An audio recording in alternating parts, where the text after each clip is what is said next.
আমার এখনও মিটিং শুরু হয়নি, আমরা এখনও ক্লাসে ঢুকিনি। স্যার বলবেন তারপরে ঢুকবো, ততক্ষণ দেখাচ্ছি কি হয়। তো বসে আছি সব, আমরা যেন স্টুডেন্ট।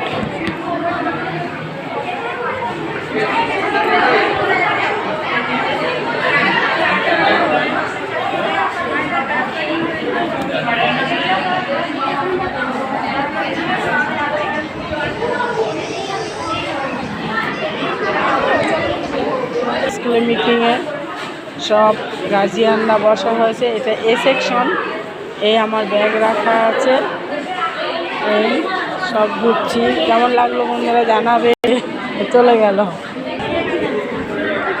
আমরা বসে আছি, ঠিক আছে। তো বন্ধুরা এই ব্লগটা এখানে শেষ করছি। স্যার আসছেন, কেমন লাগলো বলবেন, জানাবেন, অবশ্যই জানাবেন। Tata, by.